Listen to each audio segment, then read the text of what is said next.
Happy Thursday, Razorback fans. It is Thursday, September 1st, which means it is game month, and you are 2 days away from Razorback football. We're in September, Robert. September, it is football month. Like, August is not a football month. It's still August. It's still the summer. Yeah, there's a couple games played, preseason football. But once you hit September, you know football is officially back. Yeah, you can really feel it.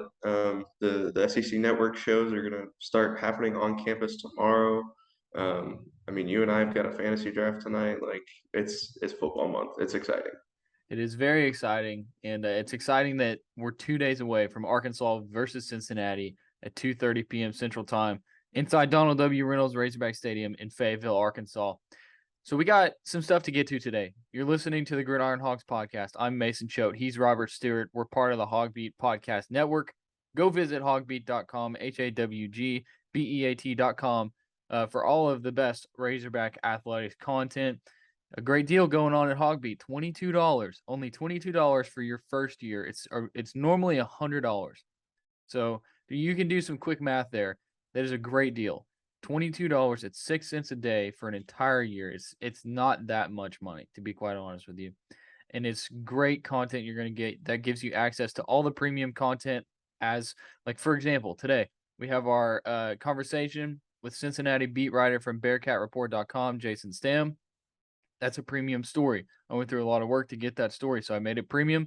If you have that subscription, then you can read all of that, all the answers, all the inside info on Cincinnati. So get that access. You also get access to the Trough message board where there's a lot of inside info going back and forth between people, including ourselves and some of the subscribers. So it's worth it. I'm telling you, it's worth it.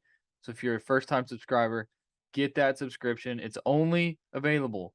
That deal is only available until Saturday, game day. So take advantage of it now. On today's episode, we're going to be predicting the stat leaders for Arkansas going into this season. So I think we're going to do passing, rushing, and we're going to do yards and touchdowns. That's what we're going to do. Passing, rushing, receiving, and then we're going to do sacks, tackles, and interceptions. That's what we're going to do. So before we get to that, we kind of need to update what's happened since we recorded yesterday. We failed to mention yesterday who they named as captain. So Arkansas named its 4 captains. KJ Jefferson and Jalen Catalan are back for their second year as captain in a row. And then Dalton Wagner and Bumper Pool are the other 2 captains for the Razorbacks. Thoughts, Robert? Well, I mean, I think it came from Sam Pittman yesterday, right? It's pretty special for Bumper Pool and Dalton Wagner in particular to come back for their extra COVID year and be voted captain by their team. Um, I mean, it feels like Bumper Pool's been the heart and soul of the defense alongside Grant Morgan the past couple years, so it feels natural that Morgan should pass that on to him in a sense once he leaves. And I mean, Dalton Wagner, dude's got praise for every single one of his teammates, so it feels natural that he should be selected as well. Yeah, I'm happy for Dalton Wagner. I really appreciate how Dalton Wagner interacts with the media. You don't always get a player like him who, he walks in and his first thing is always, "How's it going, guys? Good to see everybody." And you don't get that from a lot of players. And so it seems like, and I'm not around him all the time. It just seems like he is a likable guy to the team and to the coaches, and that's why he was voted captain. And he's a talker too, so that's good. Your captains need to be guys who talk. Last year, KJ Jefferson, not as much of a talkative guy. We've heard that he's really kind of stepped out of his shell this year. So 4 strong captains, the 4 leaders of the team. So we failed to mention that yesterday, so apologies there. So talked to Sam Pittman on Wednesday and kind of got the last few things in before we talked to him after the game on Saturday. There's going to be no more media availability until after the game on Saturday. So it really felt like his big things, moving forward, like what does Arkansas have left to do before the game, was he wanted to emphasize more of we're watching more Cincinnati film rather than, looking at our own practice film, trying to figure out what we're doing against our own guys, how we can get better there. They're more focusing on what Cincinnati does good and how they can counter that. And so did it feel to you like maybe they like hit a wall and they decided, oh crap, we need to like start cramming Cincinnati stuff? Or do you think that, this is all by design? I tend to think it's by design. I mean, you've sort of mentioned this before. It's like, I mean, you've known Cincinnati's your first opponent for months. Like, I know they started prep last week, but surely they were looking into it before that, right? I mean, the I find it hard to imagine that they let a team of this caliber sneak up on them. No, they didn't. It just the way he was talking about it, like I'm kind of looking here, reading what he said. Um, let's see. I want to find the line that I was looking for. It's a bad radio. I mean, while you look for it, No, I found it. I found it. okay, I learned as an assistant that a lot of times you're going over the tape so much from practice that you don't get to the opponent as much as you'd like to. So we're starting our individual meetings by understanding exactly who we are playing, and that's starting it by Cincinnati watching Cincinnati film. So I don't know. I'm probably just being an idiot. It's just a talking point. right. I would think that like it's not necessarily Wednesday that they started meetings like that, like you said. No, I no, mean, not at all. I mean, it's whatever. The other big thing that he wanted was to get the team back healthy. We know that the offensive line was banged up a little bit. Of course, Jaden Hazelwood and Brady Latham missed time at practice last week. We know they're back. There was a question of, is Jaden Hazelwood going to play this weekend? And it feels like he is. Pittman said Hazelwood looks good this week, so he thinks they'll be fine injury wise. That includes Latham. One interesting injury note was there were questions asked about AJ Green and Pittman. AJ Green, backup running back for Arkansas, by the way, for those that don't know. He said he thinks they're in good shape there at that position because Rashad Dominion is pushing Green, for that backup number 2 spot right now. But more interesting, he said that Dominique Johnson, they're trying to get him back as soon as they can, and whether it's this week or not, he doesn't know. he used the phrase game time scenario, did he not? Let's see. But that'll be kind of a game time scenario for us there, but we need him back. Um, so I think we all kind of just marked him off like he's not going to play against Cincinnati, and I think that's still the case. This is probably just, coach speak. We know that when it comes to injuries with Sam Pittman, it's kind of difficult to get a timetable on anything. So, and I don't really think he does that on purpose per se. I think that's just how it goes. But I don't think Dominique Johnson's going to play against Cincinnati, but it seems like he might be closer to being back than we thought.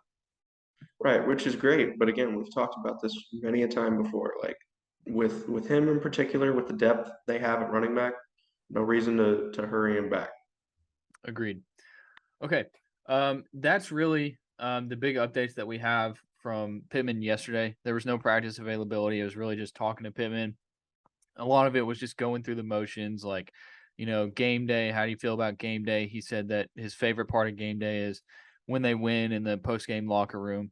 It was cool kind of talking about that. He said, I guess, I don't remember the exact number of seconds. He said like 30 or 45 seconds before they run out on the field before the game, that's like a really cool moment. So I thought that was cool because I was just picturing in my mind like being in there while they're calling the hogs and like maybe it's shaking and the team's just sitting there ready to run out. Like that's the adrenaline has to be at an all-time high in that moment, Robert.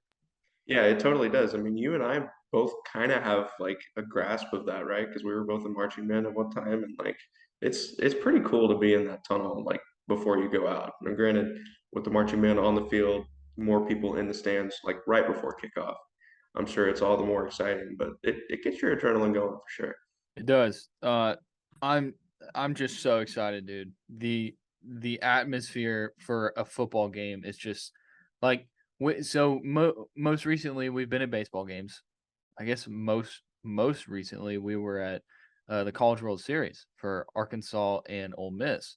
So like that's a great atmosphere, but football is different, man.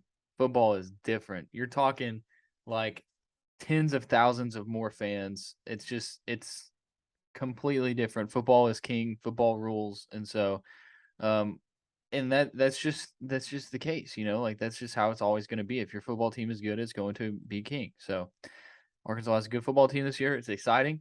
And so let's talk about these players who are going to lead the Hogs in stats this year. Robert, you want to start? Start with passers. I mean, KJ Jefferson is the easy choice, Yeah. right? Unless you're going to predict he goes down, 4 or 5 games into the season. Um, yeah, I mean, it's got to be KJ Jefferson. Last year, let's see, got the media guide here. He threw for 2,600 yards, almost 27, and he threw for 21 touchdowns. So, gosh, we'll say he clears 3,000 yards in the air, and we'll go with 26 touchdowns. 26 touchdowns. What did you say he had last year again? 21. 21. So you're going up to 3,000 yards and 26 touchdowns? Mm-hmm. Okay. Yeah, it's gonna be KJ Jefferson who leads the team in passing. I will just go slightly over you and say 3,100 yards, and I will say he throws 24 touchdowns. I think that he is still the KJ Jefferson that runs the ball. Like he's going to. This is going to be a run first team, so it's hard for me to say like KJ Jefferson is going to have like 3,500 plus passing yards and a ton of passing touchdowns because I feel like they might lead the all Power 5 teams in rushing again. Like that's very possible. So Right. For what it's worth, he had 6 rushing touchdowns. The leader was Dominic Johnson with 7 last year. I think KJ could have 6 or more again this year. I think so too. Okay, so speaking of Dominic Johnson, let's go to running back. You want to go first this time again? You got it. Okay. It's Rocket Sanders. Rocket Sanders is going to lead the team in rushing yards. We've had this conversation on this podcast before. Is he going to rush for 1,000? I don't think so. I think he gets close, though. I'm going to say he rushes for 900 yards and 9 touchdowns. He's just going to be the 9 guy. 900 yards, 9 touchdowns. How many? He had 5 last year. Is that right? Rocket had 5, yeah.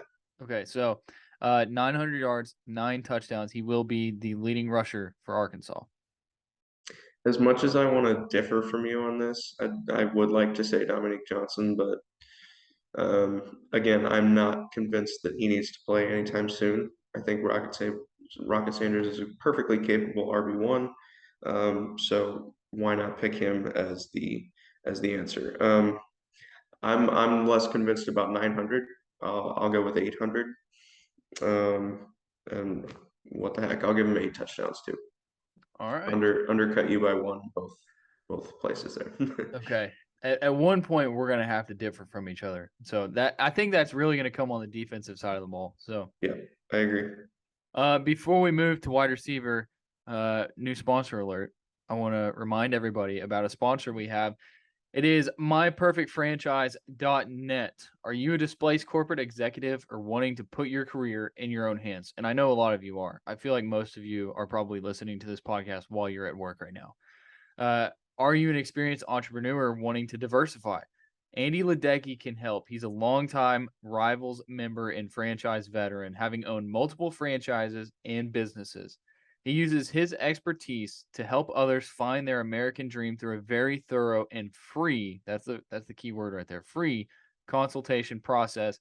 If you call him, you put your life and career in your own hands. It's 100% free. So what do you have to lose?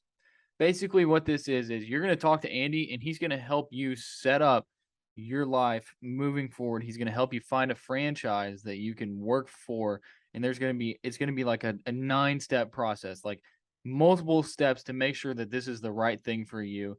And that's only if you give Andy a call at 404-973-9901. Find your perfect franchise at myperfectfranchise.net. I'm telling you, I sat down with Andy. We talked on the phone. He took me through the whole process of this, and I think it is great for people who have some money sitting around and they don't know what to do with it, and they want to diversify and they want to, make their business career better. So this is what you need to do. Visit him, myperfectfranchise.net, and you can also email him at Luedecke, that's Luedecke at myperfectfranchise.net. Andy Luedecke, My Perfect Franchise. Thank you for your sponsorship. Okay. Wide receivers, Robert. It's got to be Jaden Hazelwood. We I mean, talked about it. It's got to be Jaden Hazelwood. This morning when I was thinking about this, I was like, what if Trey Knox leads the team in receiving yards? quickly becomes the next Kyle Pitts. Yeah, that's what would happen. I don't think Trey Knox will. So it's got to be Hazelwood or the three really to me any of the three guys, Hazelwood, Thompson, and Landers could lead the team, but I think it's got to be Hazelwood. I want to hear Yeah, your numbers before I make a prediction. I'm looking here at 2021, and Warren Thompson was actually third on the team in receiving yards, Yeah, fourth on the he's team in receptions. So, I mean, of the guys returning, he has the most receptions, most receiving yards, and most touchdowns. So I don't think it would be unrealistic to say he gets the 500. I mean, nobody besides Burks did last year, but you're not going to replace Traylon Burks. Those yards, those 1,100 yards, Hazelwood's not going to get all of them. So that some of them are going to have to go somewhere else. I think Thompson's going to probably benefit the most, but I don't know. For Jaden Hazelwood, I'll give him 750 yards and say 7 scores. Interesting. Okay, this is where we'll differ. I'll give Jaden Hazelwood 1,050 yards, and I will give him 6 touchdowns. You said 7 touchdowns? Yep. I'll give him 6 touchdowns. Okay. I think Trey Knox might lead the team in receiving touchdowns, though. I don't think that's unrealistic. I don't either. Or Matt Landers. How many 50-yard touchdowns do you think Matt Landers will catch this year? It maybe a few. Yeah. So so if we're predicting receiving yards and receiving touchdown leader, I'll say Hazelwood leads the team with 1,050 yards, and Trey Knox leads the team with 9 receiving touchdowns. I'll go with 9 again. Wow. You know what they need to do? They need to implement that Kansas City Chiefs play where they roll KJ out and then he just does the underhand dump to Trey Knox, the Mahomes and Kelsey. That's a great play. It works almost every single time. It does. I I mean, Trey Knox has the frame now. Yeah, Trey Knox is like the prototypical NFL tight end right now. Like it's basically just a bigger receiver playing tight end. So I don't know. I really want to see it from Trey Knox this season. I think he's going to have a big year. I've been telling people I think that this Trey Knox this year is going to set himself up to be a pretty decent NFL player. Okay. I'd love to see it. All right, let's go on the defensive side of the ball. Let's talk sacks. Now, this is kind of where we think Arkansas's weakness is going into the season, defensive line. So, who do you think is going to lead the team in sacks, Robert? Oh, man, I feel like this is a total toss up. This may be kind of a wild card answer, but what if I say Drew Sanders with 4? Dude, I was going to say Drew Sanders. Dang it. Um, You can go Drew Sanders and I'll pick someone else. I mean, I think it'll end up being Drew Sanders or Zach Williams.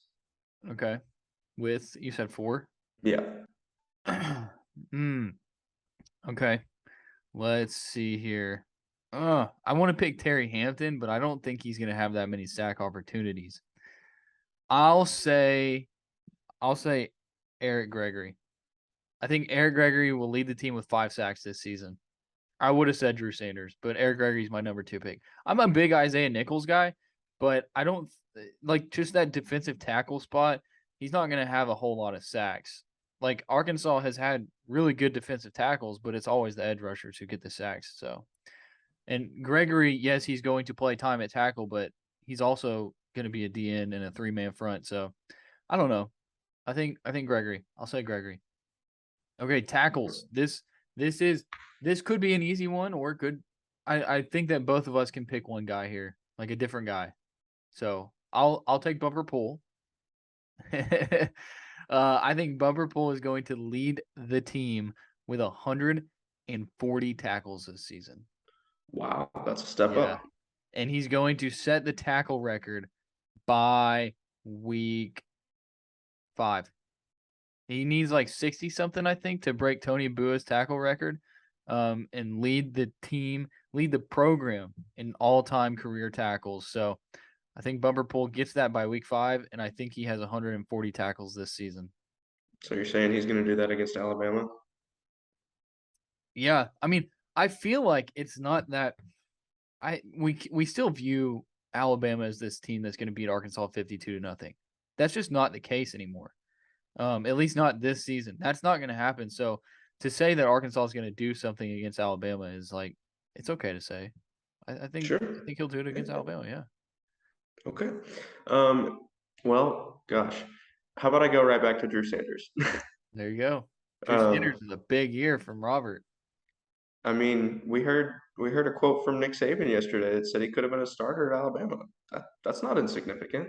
Um, I mean, it feels like the linebackers have just racked up tackles with ease between him, Grant Morgan, and Hunter Henry, or not Hunter Henry, excuse me, Hayden Henry, the past two years really.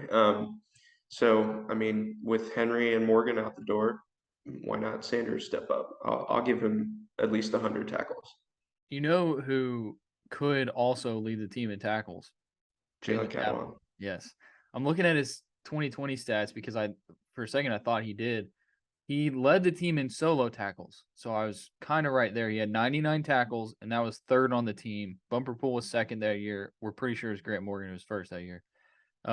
But yeah, 99 tackles, led the team in solo tackles. So Jalen Catalan could do it as well. Okay, interceptions. Who's going to lead the team in interceptions? We could go right back to Jalen Catalan here. We could. I don't think I will. Last year it was Monteric Brown with 5. Um, oh man, I could get a lot of hate for this one, but I'm gonna say Hudson Clark with 4. Hudson Clark with 4 interceptions. Yeah. Are all 4 of those going to come in the same game? At least 2 of them will. You're saying he's going to have a 2 interception game. I mean, didn't he have 3 against Ole Miss and Matt Corral that one year? I think so. Well, okay, It, so it, it could happen. who are the 2 going to come against? You got to predict that too. Oh gosh, we'll say Liberty. I don't know. Okay, that's fair enough. Oh, this is tough because I want to pick a corner, like I do. I think I'm gonna go Jalen Catalan, man.